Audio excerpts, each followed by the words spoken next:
People from everywhere, welcome back to the Zoe Show, the Gangbangers Life Coach. I appreciate you all for tuning in. And for all those who's first time tuning in, please like, share, and subscribe, and share my content with anybody you think might be interested and might like this type of content.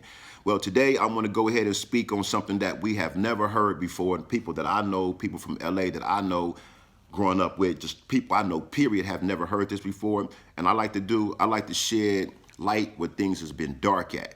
So I'm gonna go ahead and break down some Black history because this is considered Black History Month. However, Black history is 365, so it ain't just for February.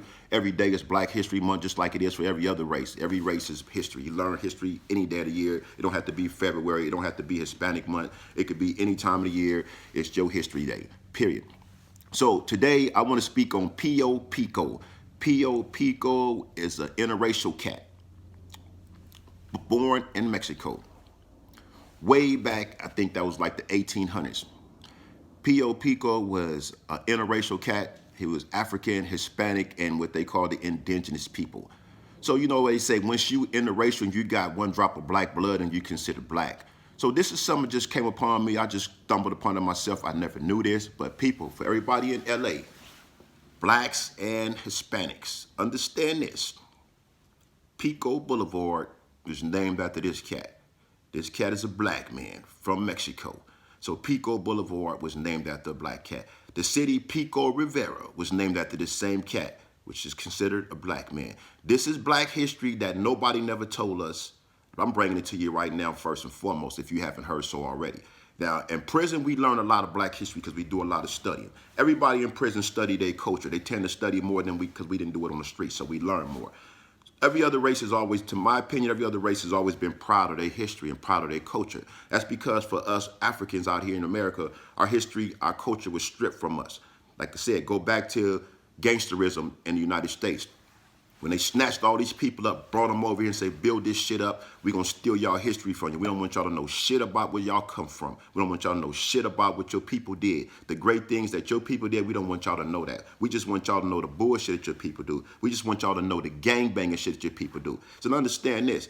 That's the culture that we all accept, we all acknowledge, because that's the reality out here in America. Gang culture and Black culture as well, not just gang culture. There's a lot of good things going on.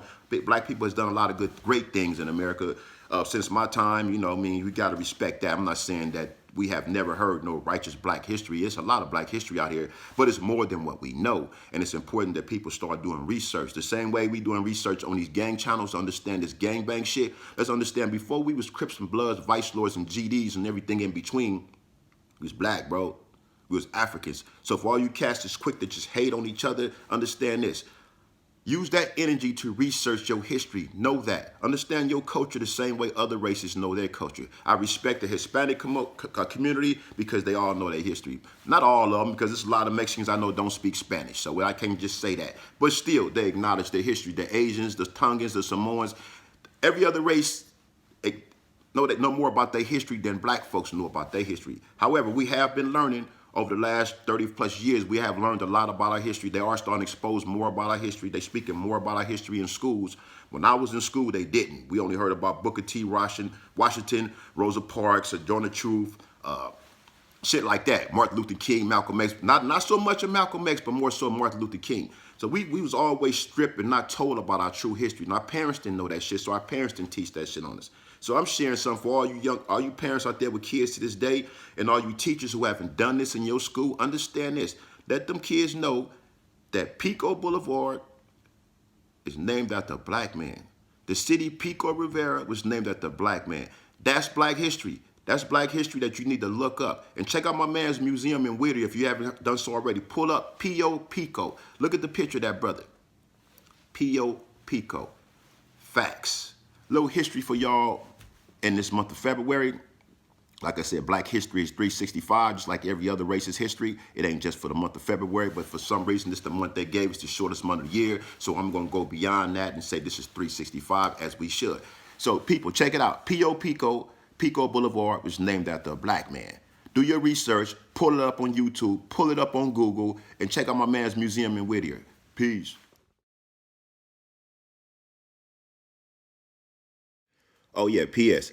I said subjoin the truth, not adjoin the truth. And also know that Slavery was abolished in Mexico 40 years before it was abolished in the United States. So slaves was free in Mexico first and foremost. That explains why you got so many dark Mexicans over there, because slaves was over there. So that's how he ended up in Mexico.